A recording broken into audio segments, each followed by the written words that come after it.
Asian games में तैयारियां काफ़ी इंपॉर्टेंट हैं और इसमें एशियन गेम्स की तैयारियों में मज़ीद और क्या अपडेट्स हैं उसको जानने के लिए हमारे साथ हमारे कॉरेस्पॉन्डेंट हुज़ैफ़ा ने हमें ज्वाइन किया है। उनसे जानते हैं कि बाकी खेलों में स्पेशली हॉकी में अब हम चूँकि इंडिया से जो हमारी डिफ़ीट हुई उसके बाद हमारी क्या सिचुएशन होगी और एशियन गेम्स बड़े क्रिटिकल होंगे कि बाद में ओलंपिक्स में आपको क्या पोजीशन मिलती है उसके बारे में बात करते हैं। हुज़ैफ़ा ने हमें ज्वाइन किया है। जी हुज़ैफ़ा, अस्सलाम वालेकुम। एशियन गेम्स, वालेकुम अस्सलाम। जी सवेरा जी, एशियन गेम्स के हवाले से क्या अपडेट है हुज़ैफ़ा? सवेरा देखें, ये जो एशियन गेम्स होने जा रहे हैं इसके 25 डिसिप्लिन में पाकिस्तानी कॉन्टिजेंट जो है वो पार्टिसिपेट करने जा रहा है। लेकिन कुछ हैरानकुन बात यह है कि कुछ ऐसे भी गेम्स में जिसमें पैसे ना होने की वजह से, ये सहूलियात ना होने की वजह से पाकिस्तानी टीम पार्टिसिपेट नहीं कर रही।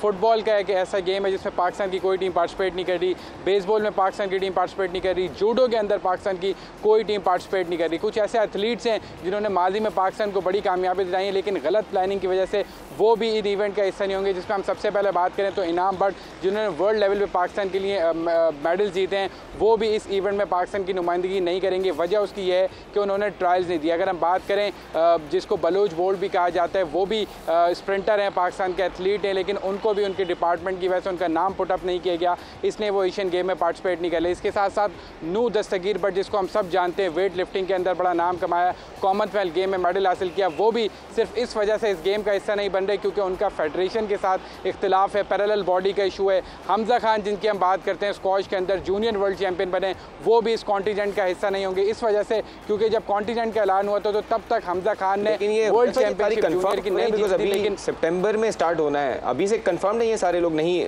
पार्टिसिपेट कर रहे होंगे। देखें, जो बिल्कुल ऐसा ही है, जो इब्तिदाई लिस्ट आई है उसके अंदर इन तमाम लोगों का नाम नहीं है।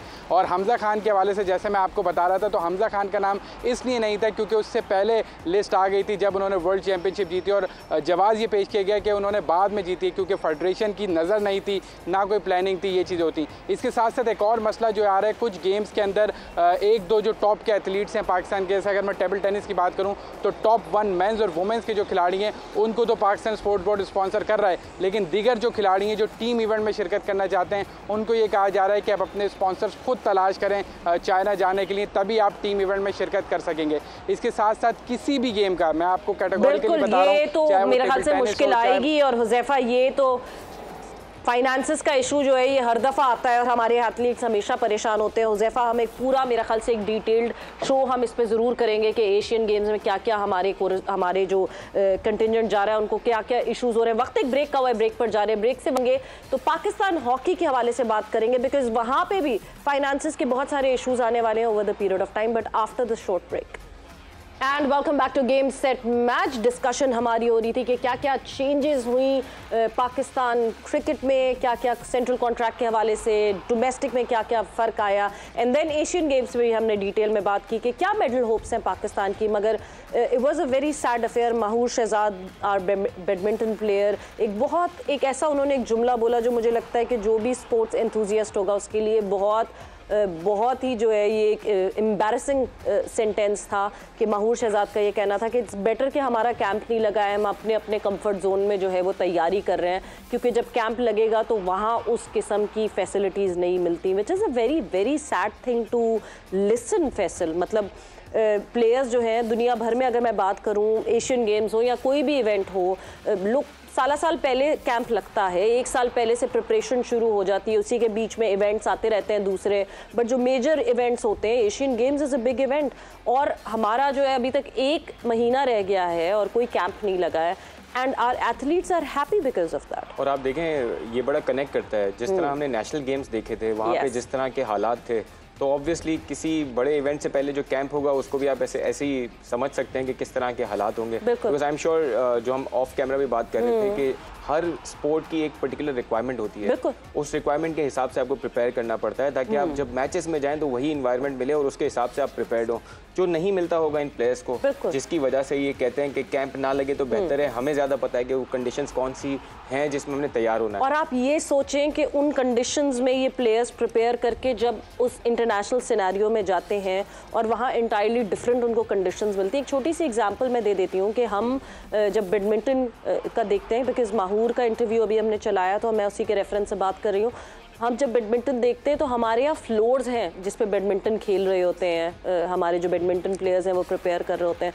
दुनिया भर में देयर इज मैटिंग, उस मैटिंग पे खेला जाता है। डिफरेंटली आपका पूरा बॉडी पोस्चर, आपकी सारी मूव्स जो हैं वो चेंज हो जाती हैं, बट हमारे प्लेयर्स फिर भी मैनेज करते हैं और फिर भी कहीं ना कहीं अगर ब्रॉन्ज भी लेकर आते हैं, so hats off to them कि at least they are standing up on the podium even after all these facilities. So और मानू ने और भी जो बातें की फाइनेंसेस के हवाले से, और जो हमारे कॉरेस्पॉन्डेंट ने भी कहा कि गेम्स इस तरह अब चल रहे हैं कि एक तो प्रिपेयर भी खुद करना है और ये इनका अपना पैशन है जिसको लेके ये लोग चलते हैं और ये रिजल्ट्स लाते हैं। अगर वो ना हो तो शायद गेम्स का सर्वाइवल बहुत मुश्किल हो गया, बिकॉज स्पॉन्सर्स आपने खुद ढूंढने हैं, प्रैक्टिस आपने खुद करनी है, सही है, और आपने पाकिस्तान को इवेंचुअली रिप्रेजेंट करना है। तो दिस ऑल डिपेंड्स ऑन कि आपका खुद का पैशन कितना है और आप कितना समझदार हैं in terms of attracting the investors and sponsors जो आपको स्पॉन्सर करें और इस गेम में आप जाएं।